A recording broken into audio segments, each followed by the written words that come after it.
All right, so a couple things off the top. So I've got that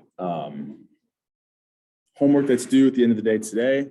I'm actually going to post one final homework. It should be a little bit easier than the other ones. It's got some linear regression stuff at the end, some more kind of general questions that will kind of, there's several correct answers to, but just to kind of get you thinking a little bit more about kind of this, linear regression, the stuff that we've been looking at when we look at these papers.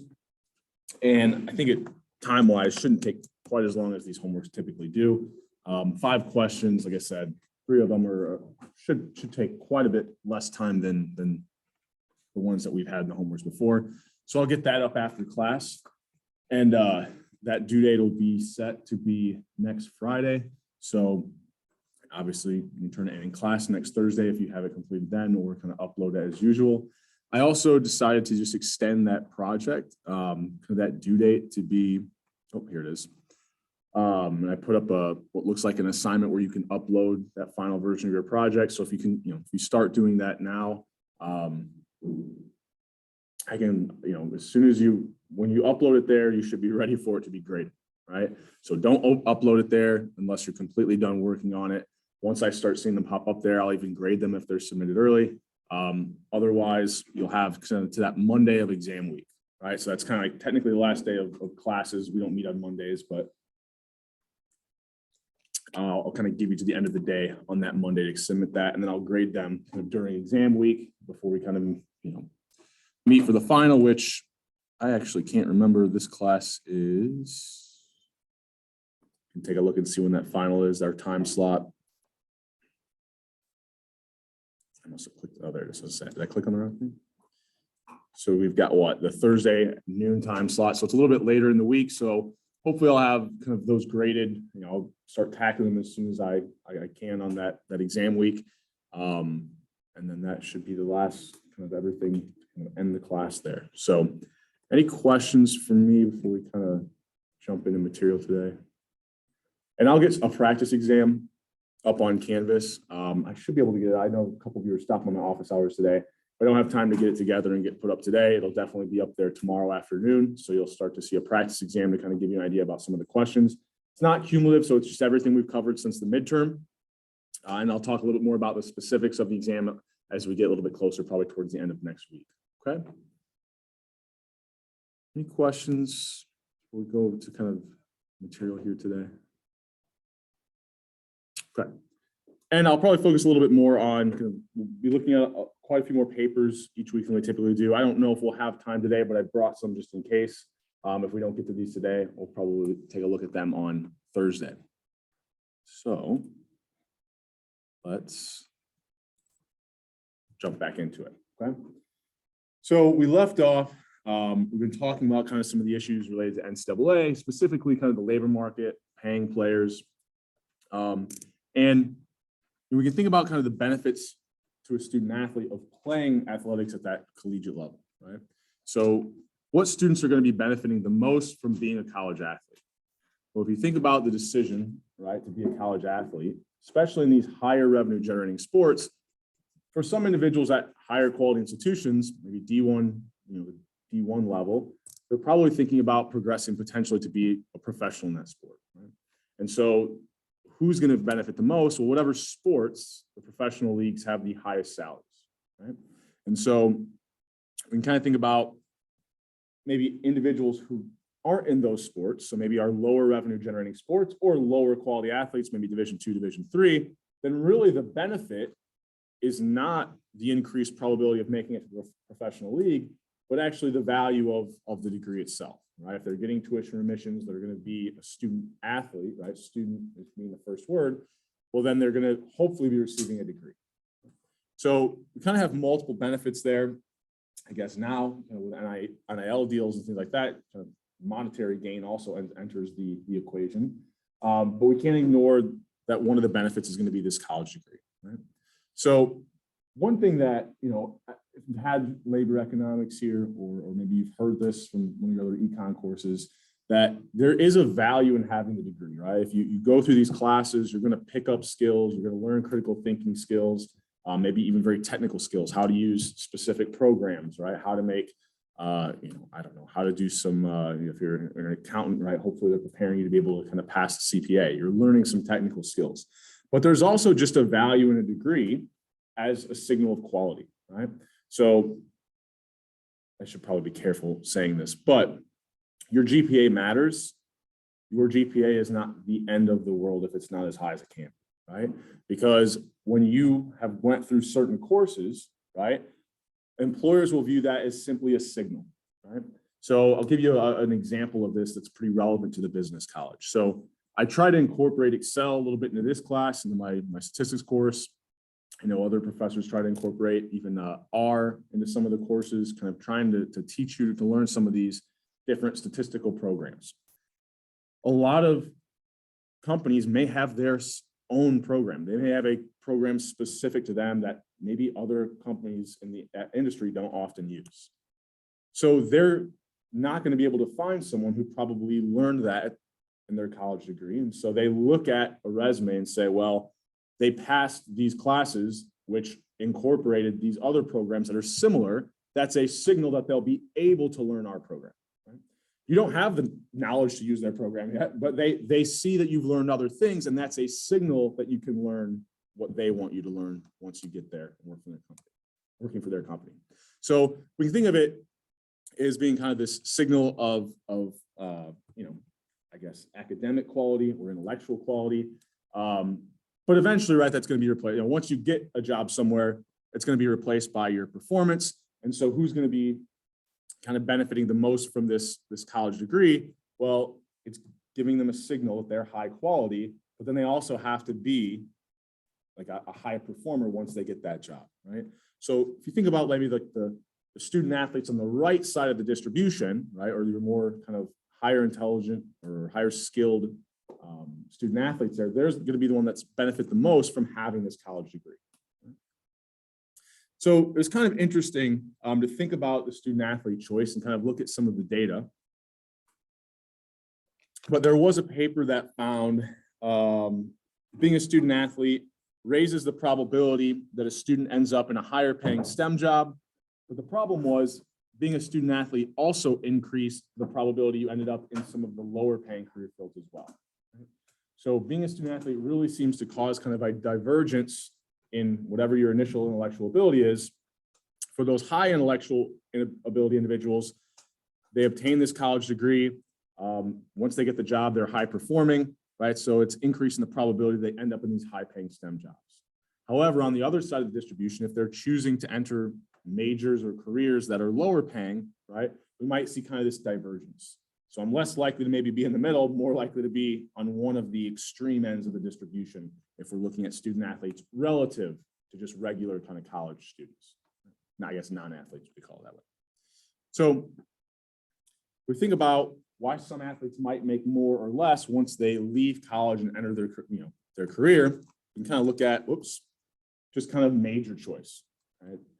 So if we're looking at kind of the most common major choice by student athletes, and this was like a survey, so this wasn't every student athlete, but it's pretty large, right? If we start adding this up, we're well over 1,000, probably closer to 2,000 students here. And you can see that businesses or kind of related majors, so I think that's kind of hard, some universities, economics isn't in the business school, some it is, or, some even like an industrial psychology degree isn't always in the business college. So they kind of choose majors that are somewhat related to a business degree. And maybe this is even, I don't even know if analytics would be kind of sometimes not considered business, kind of considered its own thing. And so that's a very popular, common major choice among student athletes, right? And the STEM fields, right? There's people like to harp on the STEM fields for a reason, is because they're high paying, right? That's why there's always this encouragement to get individuals in the STEM fields. So you've got a pretty high number of student athletes there. So those are going to be the ones that Henderson found they had increased likelihood of ending up in a higher paying STEM job. But the second most likely chosen major is communication and journalism. I am not trying to disparage any majors, but if we're just looking at average pay, that is a very low starting salary or even mid-career salary major if you're choosing communications or journalism, right? And so it's not to say that there aren't individuals who choose that major and are, earn a significantly high income, but on average, it's significantly lower paying than business or engineering. Right? So you can kind of see some of the other ones that are pretty, pretty far up the ranking in terms of chosen major: kinesiology or exercise science, sociology.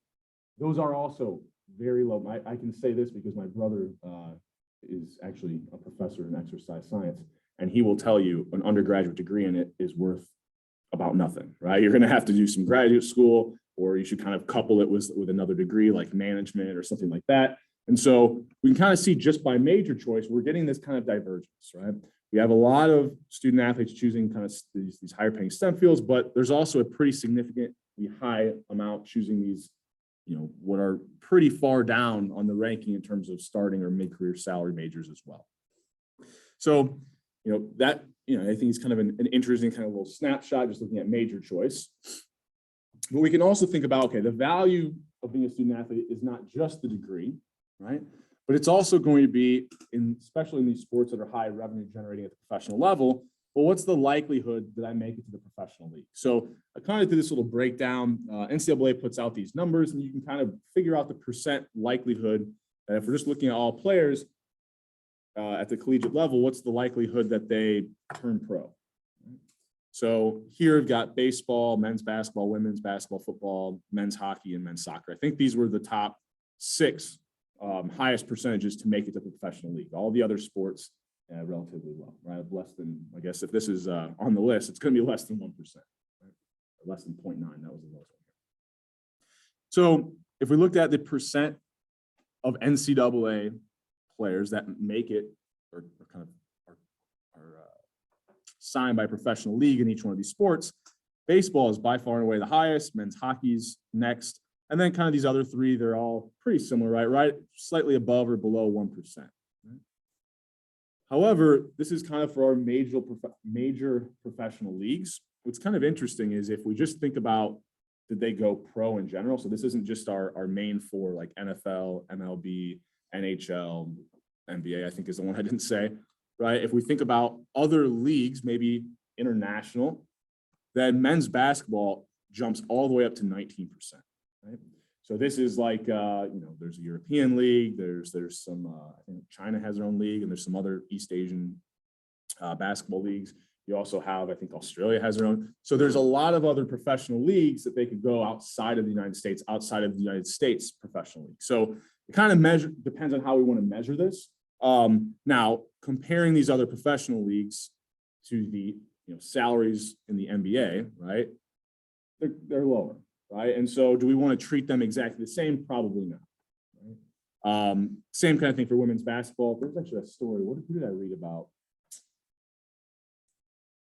I'm bad with, I don't watch a lot of WNBA, but I know that there was a really, really good WNBA player who just came out and said basically her entire career, she supplemented her income by playing in the off season in the Russian league that they had, because these oligarchs pay like crazy amounts of money to have the best team, women's basketball team in Russia. And it was like, I think it was comparable to what she was making in the WNBA. So that's kind of relevant there as well. It jumps up to about close to 5% if we count all professional leagues. So football really doesn't have that international appeal. And so notice the gap there isn't near as much, right? And I think they didn't have data on these other ones, which is why I kind of just have these dashes in there.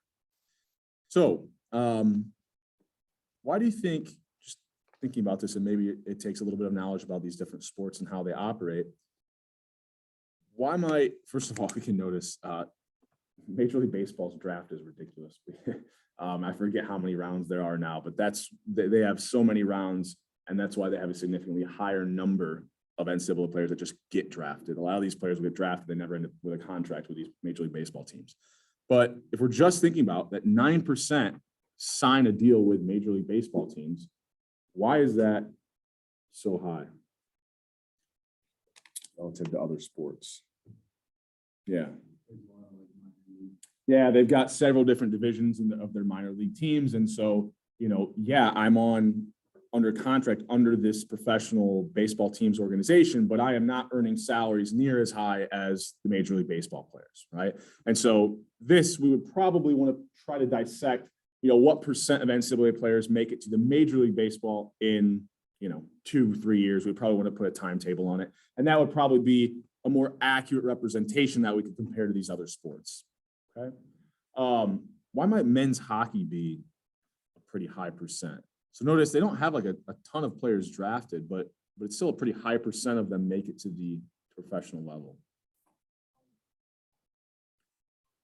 There's a lower supply, right? We have fewer number of teams. And so that if you make it to the NCAA level, right, it's almost guaranteed that you are probably pretty high up on that ability distribution in order just to get to that collegiate level, as opposed to some of these other sports where,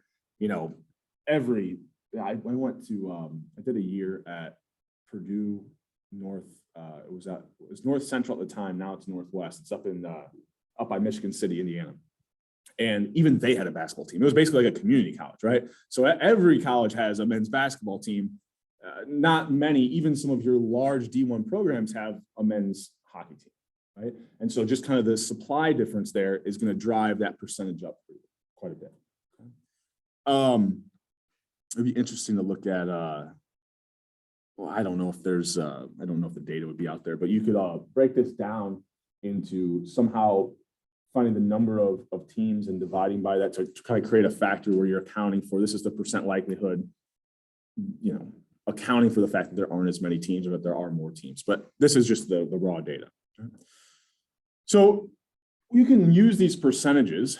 I kind of got this little thought experiment that you could work through. If you're thinking about the choice of, someone who could play any one of these sports, right? And so that isn't often a real scenario, although quite often players, even recently, I think Kyler Murray, Russell Wilson, I think were both considered high-level football and baseball recruits. And sometimes you see some crossover with football, basketball players. And so maybe you've got players trying to decide between which league to kind of pursue. And if we're just thinking about which league to pursue in terms of overall career earnings, right? Well, if we looked at the raw data, right, you can kind of see the average length of a career is the highest in Major League Baseball and NHL, a little bit lower in NBA, and then quite a big drop there, almost 2 years fewer in the NFL relative to these other sports. However, you can also look at the average kind of salary of a player, and that varies across these sports as well. So although you'll have a longer career in Major League Baseball, on average each year, and this is just the averages, right? We're not, we haven't looked at, dealt with quality differences yet, but the average NBA salary is a little bit more. So we'd have to do a little bit of math to figure out our total career earnings, what league would they be higher in? You can kind of see here, NBA, Major League Baseball pull away quite a bit, while you have NHL and the NFL. NFL is almost 15 million less than Major League Baseball. So, when you see these players choosing NFL over Major League Baseball, they're not making decisions probably based off of the averages, right? Russell Wilson, Kyler Murray being quarterbacks, their average salary is not going to be 2.1 million. They could probably expect a higher one. So every individual player would have their own expected earnings, right? Their own expected salary from joining these different leagues. And if they purely cared about monetary gains, right, they can make a decision based off doing something like this. And all I did here was multiply the average career by the average salary to get these average career earnings. So it's kind of interesting. I mean, I guess I wouldn't have thought the discrepancy would have been this large, but Major League Baseball not having a salary cap probably drives a little bit of this, right? So if we think about that dual sport athlete's decision, right, they're trying to maximize utility, right? So utility can come from several things. It can come from money, but it can also come from something intrinsic like how much do I value playing this sport versus another? And so it's hard to factor necessarily individual preferences in, but we can simply look at how income would impact that utility and how income would impact the decision. So let's just assume that we have someone who has an equal preference for both sports. So that way we're assuming away these kind of non-monetary drivers of choice, and we're purely looking at maximizing income. So we can compare the expected salary for each league. So we can go back and think even prior to college, right? What would be the optimal thing for a student athlete or a potential student athlete to do. So if we go back, right, we know that we have these differences in the average earnings across sports, but we also know that even if I can get to the collegiate level, I have differences in the probability of making it to the professional league. So we need to factor that in. So I'll start using it a little bit in some of the stuff that we're talking about. We haven't done it too much yet. Maybe it's look a little bit more like finance, but you can kind of think about if we're trying to come up with an expected salary here. Well, I could think about what's the probability. Right? Let's think for a college athlete first, because that's probably a little bit easier. So they're in college, they're a student athlete. Maybe they play for Ball State's football team, and they want to know what's the expected salary for me if I continue to play football and make it to professional league. Well, first of all, to make it to professional league, that's not a guarantee. So what's the probability of making it to the professional league? Right? And then from there, times kind of thinking about the average salary in that league. And we could even complicate this. You could do the average salary for my position or the average salary for someone, projected of a different quality level, right? Maybe a mid, kind of the middle range. Maybe I could pull down to the 25th percentile, 75th percentile, and I could play around with this expectation. But the two things that are going to matter are what's that expected salary and what's my probability of making it to be able to earn that professional salary, making it to the professional league. So if this probability is going to be lower for certain sports, but the average salary is higher, well, now I get a little bit of work to do to figure out which sport would kind of offer the highest expected salary. Okay. Does that make any sense? Any questions on that? So we could even break this down a little bit further. Let's go one step back and think about someone who's at the high school level, right? How would we come up with their expected salary? Well, this would be, what's the probability that I can make it from high school to the NCAA, right? So I've got the probability of making it to the NCAA. And then I've got the probability of making it to the professional league. So there's a 25% chance I make it on a team at the collegiate level and another 10% chance that I make it to the pros. I have to multiply those probabilities by each other to think about what's the probability I go from high school to the pros. Right? That's how we would come up with that probability. And then multiply that by whatever the average starting salary is in that league. So you can kind of imagine this starts to get pretty small pretty quick. You're thinking about computing the expected salary of a football player in high school. Well, these probabilities start to get pretty small. I multiply like 0.05 by 0.04, starts to become a really, really small number. It doesn't matter what the average salary in that professional league are, my expected value is going to be relatively low. Now in practice, right, expected value is always projecting for the future. So whoever does make it, right, they actually earn this salary, right? But if we're thinking of basing things off the expectations, this is how we would determine it. So you can think about, I always hear, I've got enough friends now that start to have kids in sports in middle and high school, and it's amazing that they start to make college choices and things based off of this, because these probabilities, we'll see in just a second, start to get so low that to base your decision off of that, the expected value of your salary for most high school athletes, this is going to get very close to zero, right? Because your probabilities of making it to the pros or making it to the NCAA, those are already pretty low. And you multiply them by each other, you get significantly low probabilities. Right? Now, these are also, I'm treating this like everyone has the same probability in this very simple model. Obviously, every individual is going to have different probabilities here, depending on their quality level. Right? But another thing you could think about is, in this discussion that we've been having, that makes it a little bit tricky, and I don't want to complicate this too much. I would not expect you to do a model like this, but we have all the pieces, we can kind of put them together. Okay? So if we think about a high school athlete, and maybe let's assume that they're really high quality. So they're deciding between top level programs, right, at the collegiate level. Well, one thing, if they're trying to maximize their future expected salary, they want to try to choose a program where the probability of making it to the pros is relatively high. Right? If we assume for a second, they don't care about glory or being the biggest name at the school or anything like that, and they purely care about maximizing future expected earnings, right, or expected salary, well, then we're going to have differences in this probability. So when we look at this demand curve, or we look at the labor market, I should say. So we've got, let's say, supply of labor from this player is going to be the same no matter where they go. We'll just assume that for a second to make this point.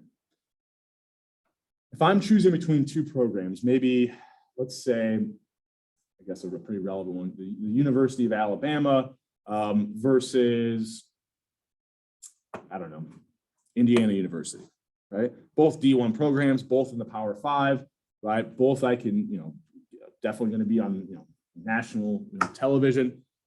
Well, maybe not national for IU, but at the very least, my conference is TV Pro, my network, right? Well, even if I have identical, like let's for a second assume that we had identical marginal revenue per win between IU and Alabama. It's not true. It's a big stretch there, but let's just assume that. Maybe a better example would be, let's do the University of Michigan and Alabama. Right? So even if we have pretty similar marginal revenues per win, and that player has the same quality on either program, my demand curve for labor shouldn't be any different. However, if my demand curve for labor, right, if I'm thinking about, so I'm going to have this be the same for both Alabama and Michigan. However, if we're thinking about choosing Michigan over Alabama, how could these expectations maybe play a role? Well, it's kind of similar to when we were talking about thinking about choosing a college where one had a higher value degree than the other. Let's assume for a second that the probability of making it to the pros is higher at Alabama. Right? So that means if I choose Alabama, my expected salary is going to be a little bit higher than if I choose Michigan. So both great programs. If you look at recent data, Alabama, has a significantly high number of their players going to the professional level. So we would think that if recent history is a good indicator, that probability of making professional league is higher if that student athlete chooses Alabama. So what's going to be true about, Alabama. What's going to be true about the supply of labor if they decide to instead attend Michigan? Well, by choosing Michigan, they're taking a lower probability of making it to the pros, so their expected salary is lower. So they now have this opportunity cost by, when I choose Michigan, I'm giving up expected salary. I'm not giving up a salary, right? But, I guess now we have this idea where Alabama can potentially pay their players, but they're not foregoing an actual salary, but an expected salary, right? And so we may see that the supply curve to Michigan from this player would be a little bit lower. Right? And so that if we in fact were paying our players wages, schools that have or can offer a higher probability of making it to the next level could get away with paying lower wages. And it kind of makes intuitive sense where players would be okay sacrificing some wages at the collegiate level if it meant that their expected earnings after they leave is higher, right? They could overcome these lower wages at college by higher future wages. And that just kind of is incorporating this idea of expectations, as well as we've been talking about kind of maybe differences in the supply of labor that come from marginal cost differences. And really the marginal cost differences are going to be opportunity costs, foregoing that high degree salary, foregoing those higher expected kind of salaries or higher probabilities of making to the pros from these other programs. Any questions? So this is the idea, that some of these programs that could not promise, but will promise that the probability of making it to the pros is higher, they may be able to get away with kind of paying players lower wages. Any questions there before we kind of keep moving? I went a little bit of an aside there, but I thought it was an interesting time to kind of incorporate some things I've already talked about into this topic. So let me see, I've got it down here. I've already kind of wrote that out for you. We can come up with the expected kind of income or salaries for these student athletes by taking the probability they make it to the pros times the average salary in that league. And you can see once we start dealing with expectations, you know, the expected salaries of a student athlete at the college level starts to get pretty low, right? And that's because the probability they make it to that next level is relatively low, right? Outside of Major League Baseball that had the, 9%. And I think I ended up going out and finding, or at least maybe I just assumed that 9% we know isn't accurate because it's people playing in like single A. So let's just assume that only half of them end up making it to Major League Baseball. I think I did find an article where they did that like within 2 or 3 years if they make it to professional, and it was about half is what, wasn't it like 9%? Yeah, it was about half of what the NCAA was reporting. So, we could do this for every single league and kind of make that the decision. It's kind of interesting though if you use MLB and NFL and think about some of these players in more recent history who have had this decision. The expected kind of career earnings in Major League Baseball, if they would be the same quality at both sports, it almost, if you're purely basing off of monetary benefits, you should always choose Major League Baseball. Now, if they have higher quality in the NFL, as a quarterback than they would as a, whatever position they're playing in baseball, well, then that complicates things a little bit.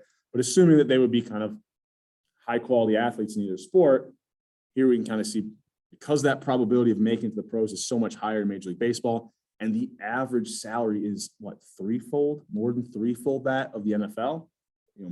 Just based off the money, Major League Baseball would make the most sense. Any questions on that?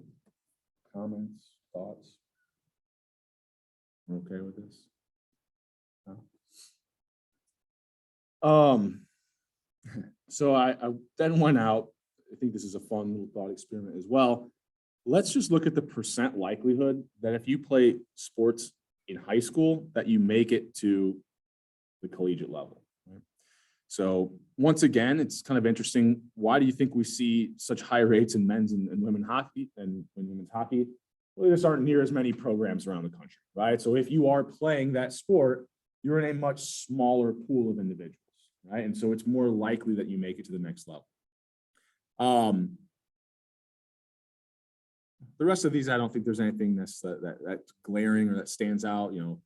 Basketball is a little bit lower than some of these other sports, even football or baseball. Once again, that might be that there's just generally more basketball programs.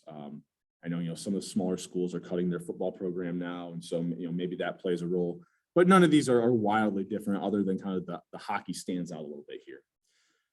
And you can kind of see, you can break this down by each division. So, there's a 7% chance that if you play baseball in high school, that you might play at the collegiate level, but that falls to 2% if you just want to think about players who end up playing for a D1 program, right? What's driving that are kind of these smaller D2, D3 schools who are giving students opportunities to be athletes. Same kind of thing for basketball, right? That's as low as 1%. So what you then could do, if you really wanted to, say, hey, if you're a parent of a kid, what sport, if I want to try to maximize their expected future salary from playing sports, what should I push my kid into, right? So you could actually take the probability of making it to the NCAA level. And here, I think what I used were the probabilities of making it to D1, and then multiply that by the probability of making it from a D1 program to the pros. Right? And then what would we think probably has the highest expected value? Well, if we're just looking at kind of these percentages are relatively the same. Maybe hockey, the percentage is high, high enough where it actually could cause hockey to leapfrog these other teams, right? But we saw before that the highest average salary is baseball. And so if the percentage chance of going from high school to the college level is higher in baseball than these other sports, and we know then going from the college level to the pros, it's higher, probably we're thinking it's probably going to be Major League Baseball, potentially NHL, if that higher percent likelihood of making it into college is high enough to overcome that. But kind of did that math, went through, had the probability that they make it from high school to the NCAA, probability to make it from NCAA to the pros. And once again, for baseball, I think I did to Division I, and then I did use to any professional level here. Probably should have used 0.05. Sorry, 0.045. But you can kind of see NHL and MLB are significantly higher than NBA and NFL, right?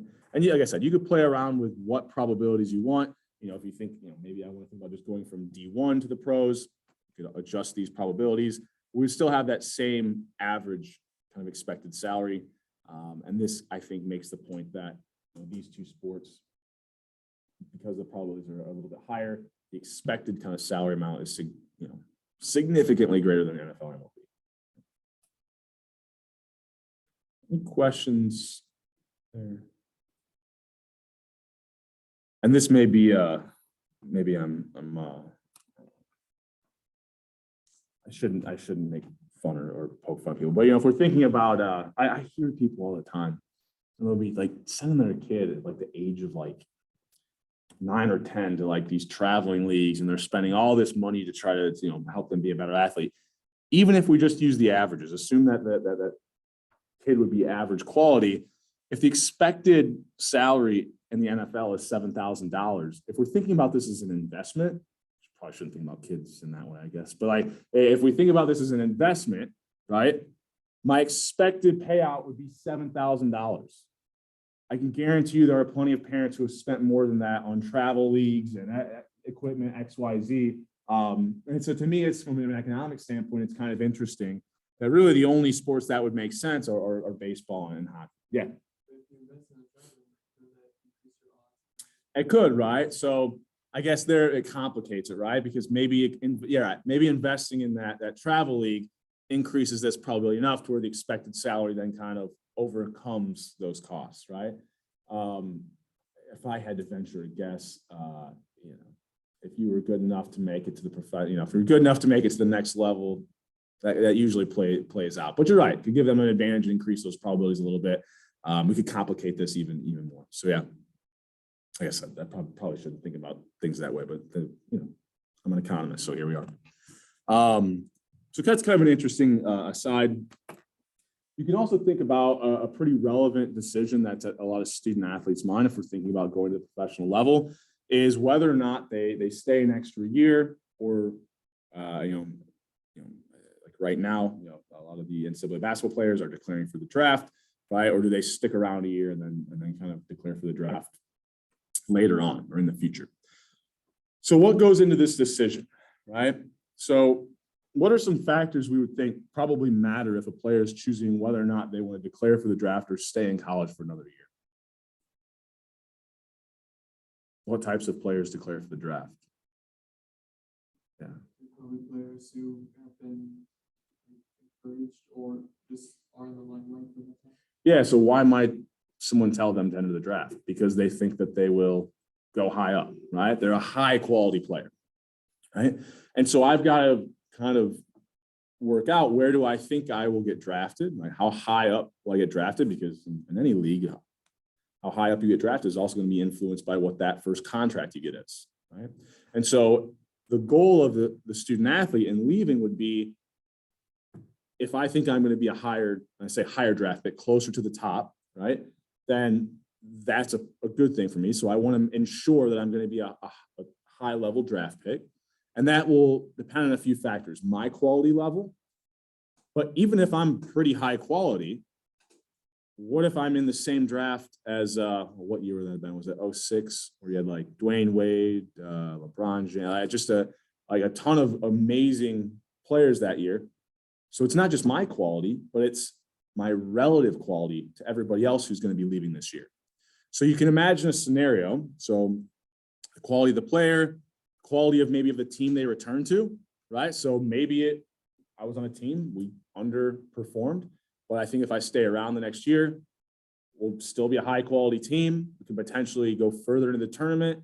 I will be on, you know, more people's radars, potentially I'll move up the draft board. And so things like that might matter as well. Preferences for education, right? Do they want to complete their degree? So there's a lot of things that kind of go into this decision. But essentially what they're trying to do is maximize their probability of being picked higher up in the draft, right? They know if they can guarantee that, then that would, lead to higher expected salary or a higher expected salary. So this becomes really a pretty difficult model once you move, try to factor things in like preference for education, or maybe there's some like intrinsic stuff about finishing with the school that you started with.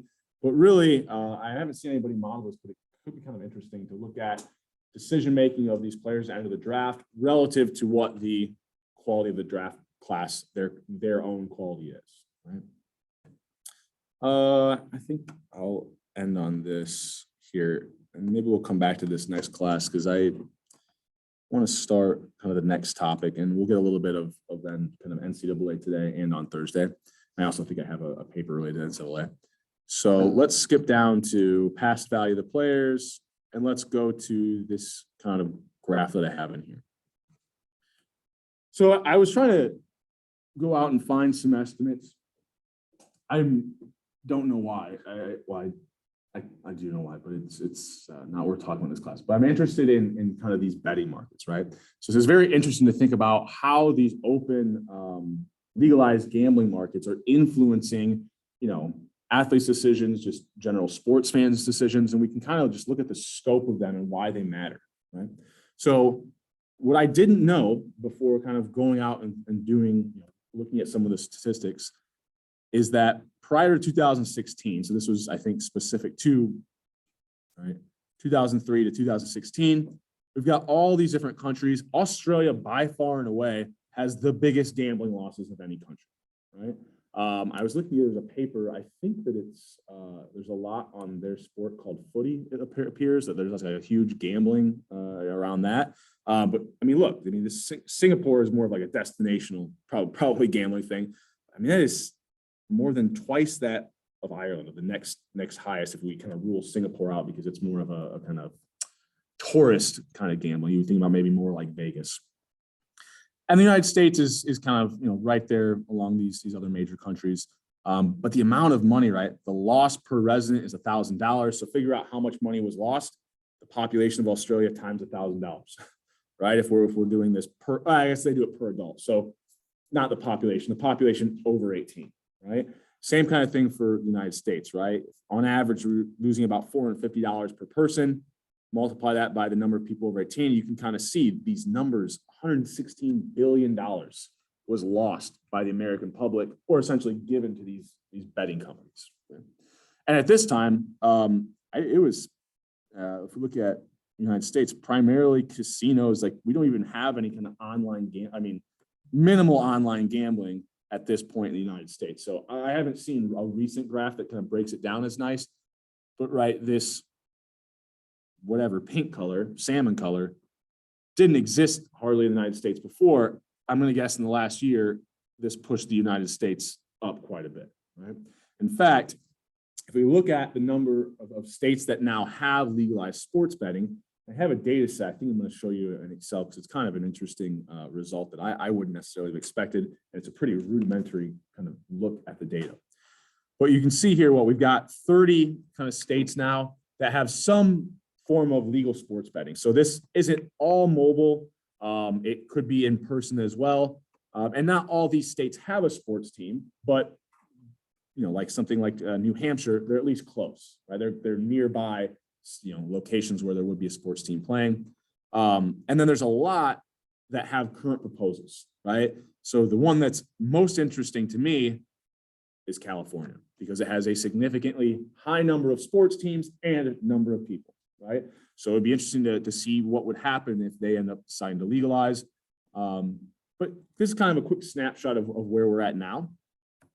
I then went out and kind of grabbed some data. So this is, I think, every state that has some form of legal sports betting and the amount of revenue that's being earned. So, you kind of think about this is $200 million. You've got Nevada's over $1 billion, and this is annual. So, I mean, this, annually across all these states, we're at 8 trillion? No, 8 billion. I was gonna say that seems way too high. $8 billion, right? If I'm looking at this correct. Okay. So there's a lot of money in this industry, and it's still very young. Like a lot of these numbers are being driven off of new mobile online gambling, and it's in its infancy. So we only expect these numbers to go up, right? So we can see this is a pretty substantial industry. And if we can kind of think about here, oh, I didn't want to do that. I meant to, there we go. So that's kind of a glimpse into like, okay, maybe we should be interested in this gambling stuff. And let me go here. I know that I saved this, and now I'm not sure if I saved it in the right spot, which would be unfortunate. Oh, no. Well, we might have to bring it for next class. It's really, it's kind of interesting. Actually put it here. No.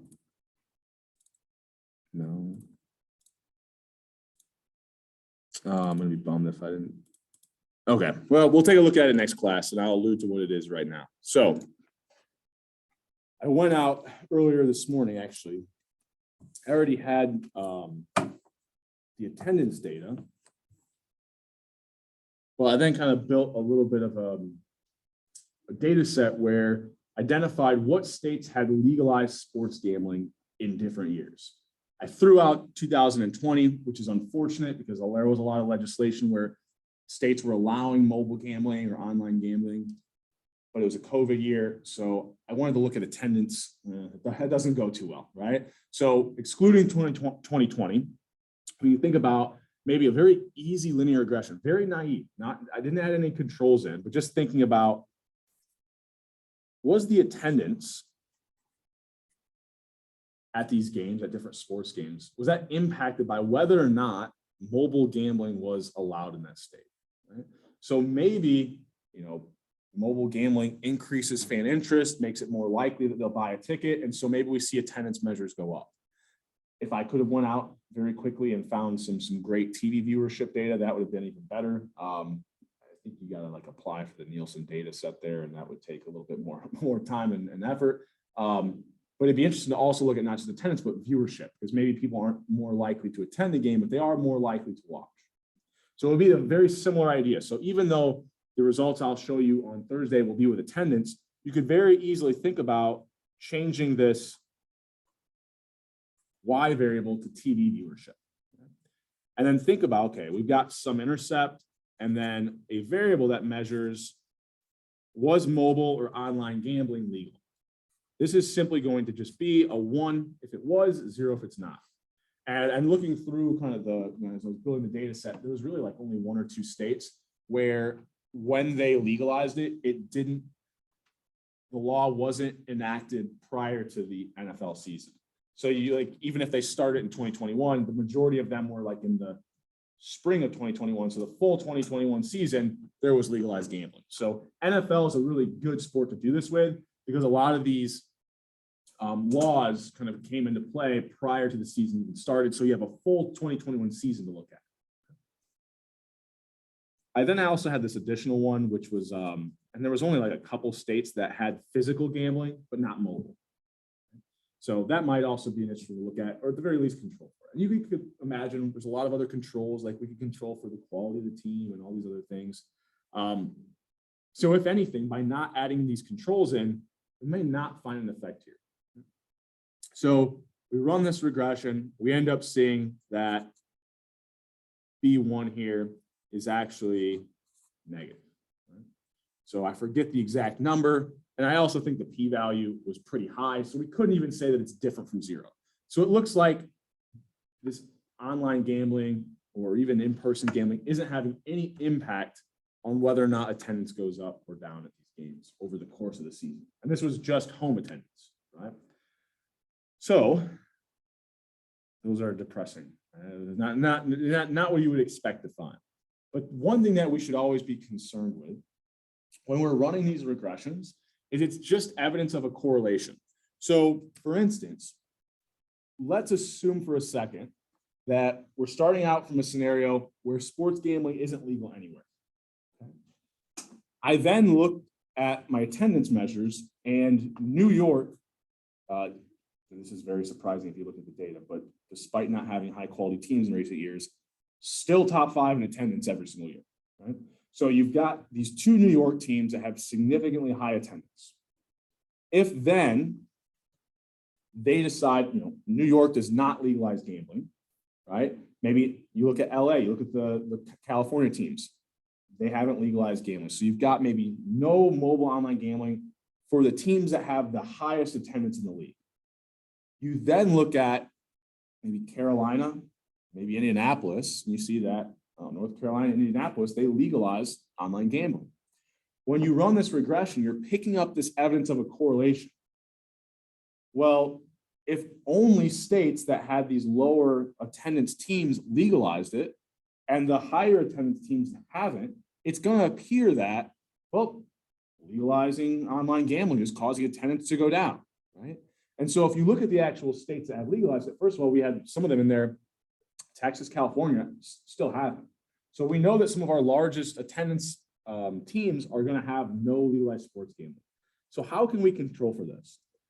Well, one thing that's often a very good thing to do, and we have to be concerned outside of this class, if I was doing econometrics or we're doing some,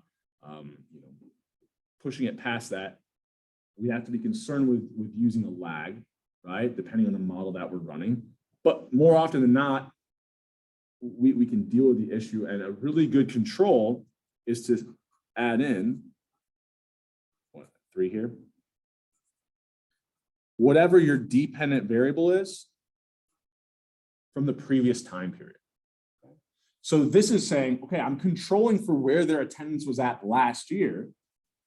Now, so the thought experiment is 2 teams who had the same attendance last year, but now one of them this year legalizes sports gambling. What's the impact on their attendance? So I'm able to kind of control for what that base level of attendance was for that team. So lagging that dependent variable, your Y variable, quite often is a really good control, right? So, another way of thinking about this is, what if it's a little bit different, but I also don't, if I don't want to use it as a control, I can also look at like what the change in attendance was from this year, from the past year. But this is a good way to do it.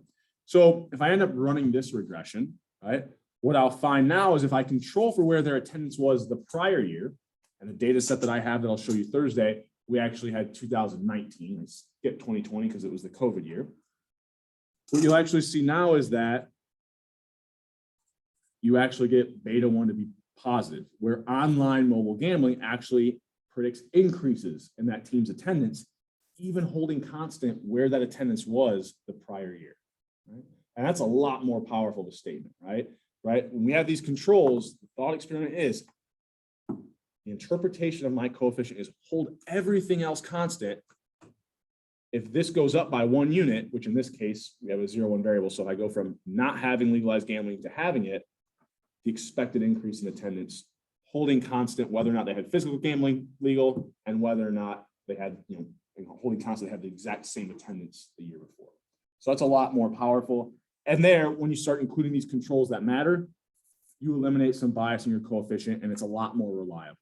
Now, if we want to actually get at what we call causal relationships, that's a set of issues that you would probably do with like econometrics or our advanced stats course in the econ department. But so this isn't perfect. It's not purely causal, but as we add in more controls, we're getting closer and closer to an unbiased measure of that relationship. Excuse me, and it's a little bit more reliable, right? Still evidence of a correlation, not completely causal, but a lot closer to causal than if I just had like a naive regression where I didn't include additional controls. Okay. And I think here, we'll see on Thursday, because I do want to show you how we would run these regressions in Excel. I think this p-value was like 1.13 or something. So it wasn't quite significant, but very, very close. And this was without, any other controls like the quality of the team in that year, et cetera. So I have a little bit more time before Thursday. So maybe I'll make that data set I was going to bring a little bit more interesting. We can throw in maybe what the team's record was that year and things like that. Okay. Any questions over this idea? Something else that's kind of closely related. We'll look more at this idea of gambling next class. But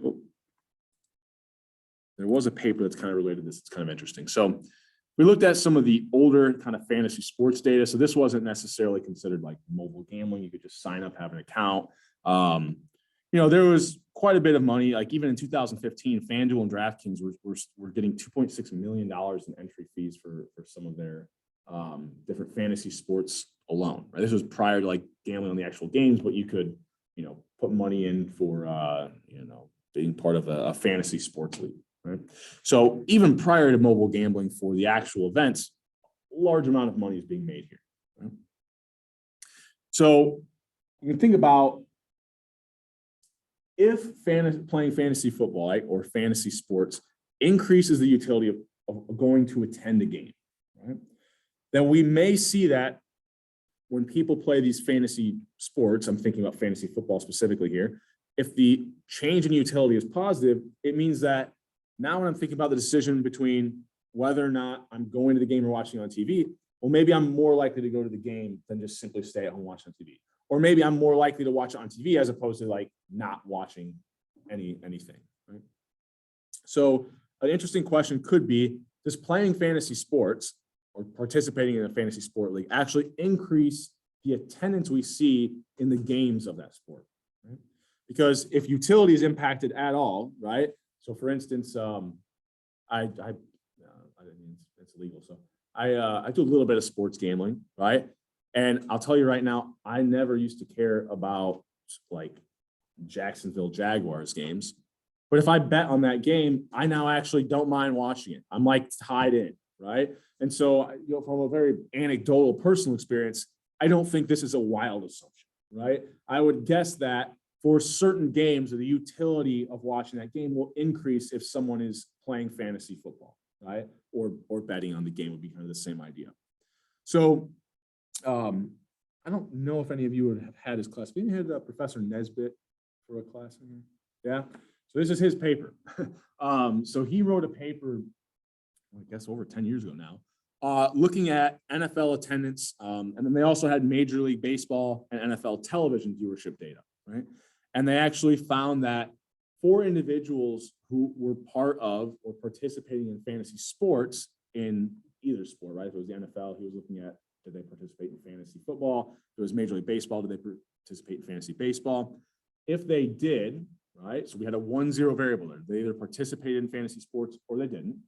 So if they did participate in fantasy sports, they actually saw that NFL attendance was higher and Major League Baseball and NFL TV viewership ended up being higher as well. So, and they also kind of point out that their estimates may actually be lower than what the true effect could be, because a lot of these NFL teams kind of sell out their games, right? And so, if I'm playing fantasy football and teams are selling out their games, it's less likely I can obtain a ticket, right? So they actually found positive effects, but they even state they might actually be larger. If we just had unlimited capacity, right, maybe I would see these effects be even larger. So what they did was they had this ESPN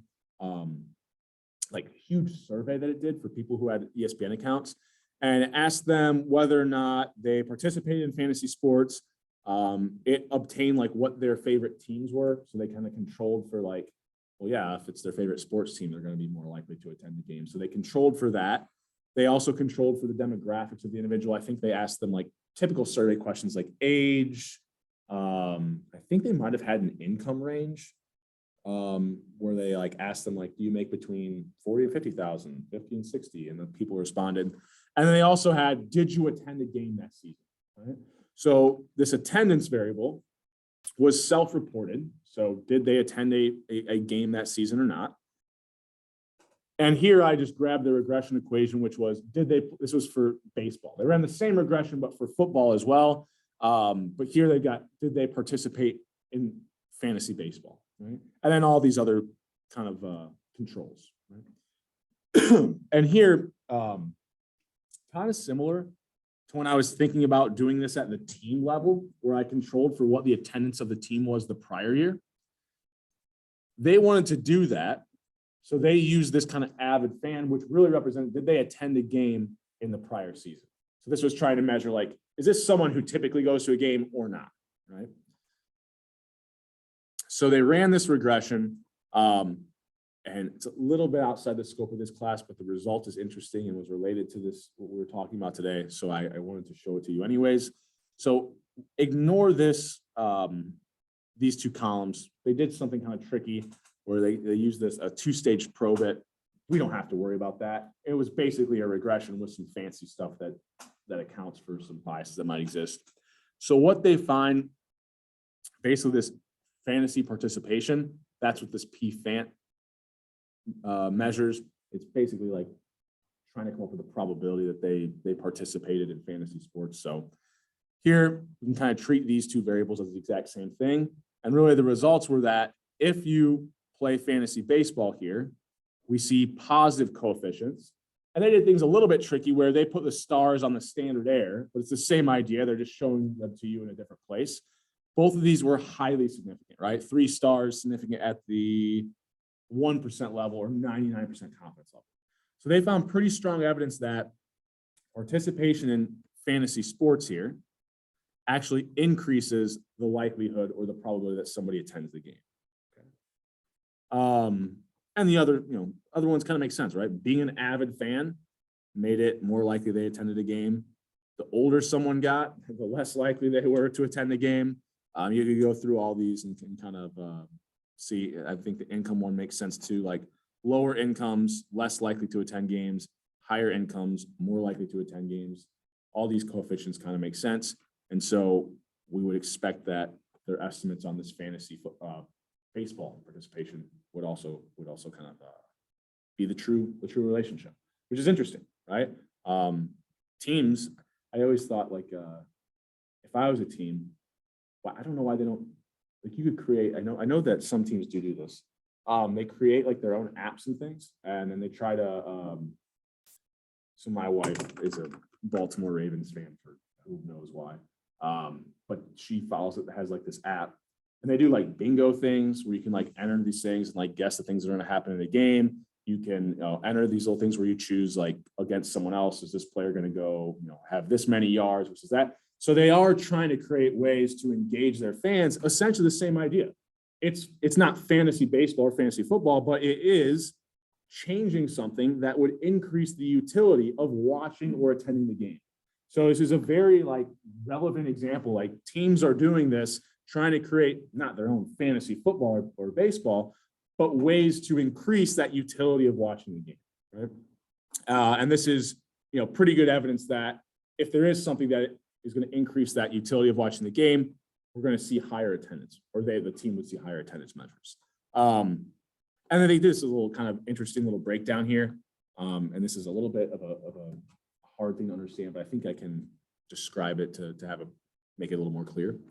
So here is a 0 if I'm an avid fan, 1 if I'm not, and then there's 0 for participation in fantasy baseball, 1 if not. So like these people here are like, they're not fans of baseball and they don't play fantasy baseball either.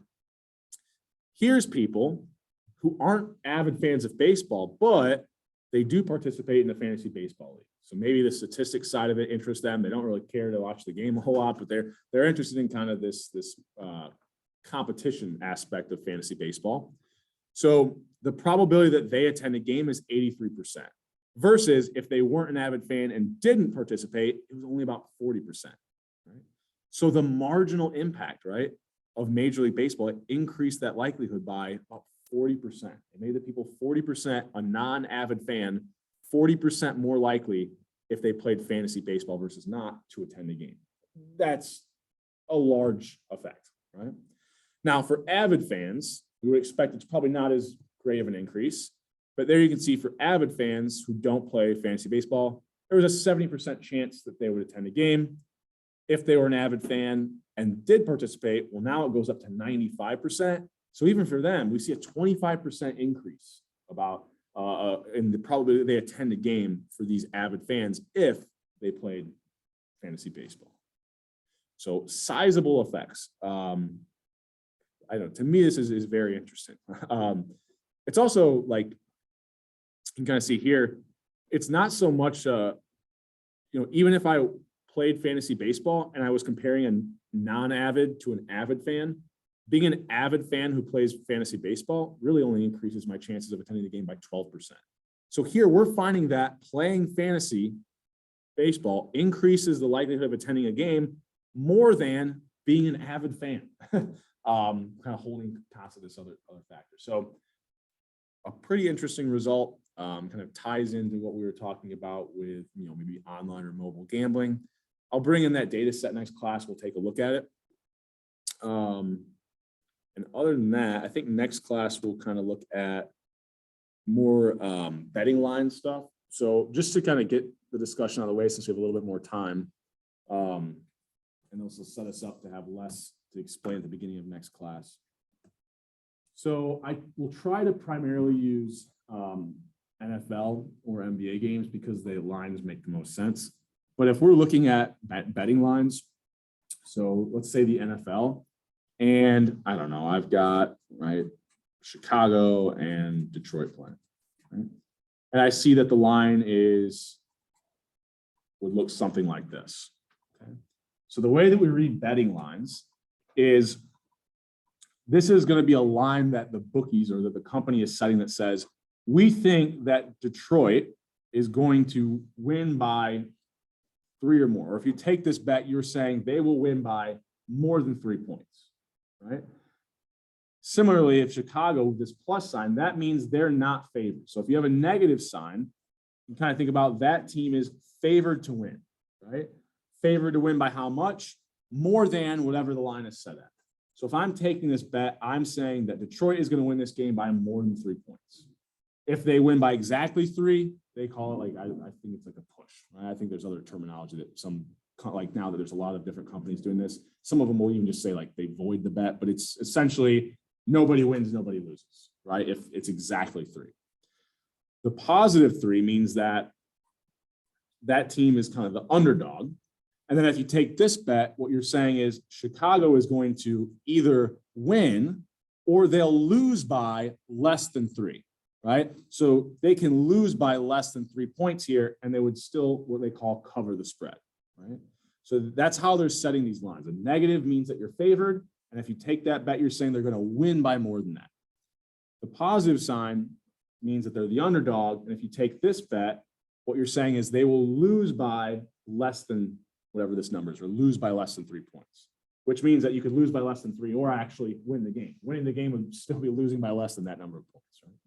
So the way that they're trying to set these lines, and I'll talk about over and under in a second, but the way they're trying to set these lines is that whatever this number is, it should be a 50-50 bet.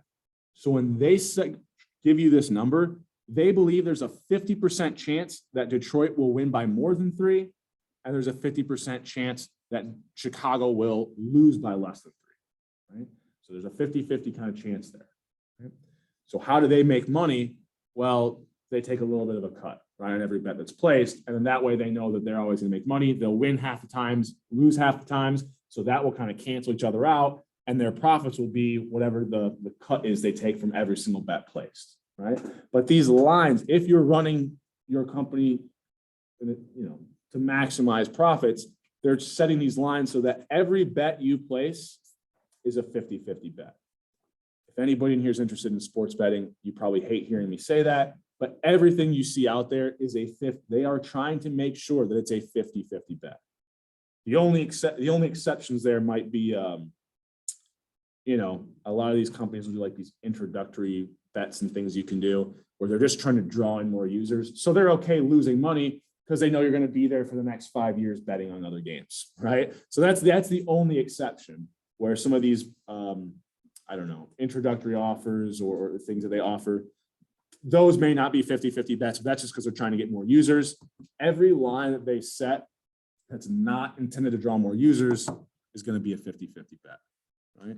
And so because of that, we can start to look at things like, well, are people betting appropriately? Because when we look at the numbers, it should be that we always see like 50-50 splits. The answer is that's not what we see. And that there's some interesting kind of topics that we can dive into looking at some sports betting data. Okay, so no, we're getting a little bit away from models, thinking a little bit more through some of these issues, but we'll primarily be doing kind of some sports gambling, sports betting stuff on Thursday. I'll bring that Excel data with me, so we'll have a little bit of, I'll be working with some data in Excel as we're kind of working on that portion, wrapping up the projects. Other than that, Any questions for me before we get going here today? Yeah, if you want to turn your homework in on the way out, you can do that. Otherwise, upload it by the end of the day. And other than that, I will see you guys on Thursday.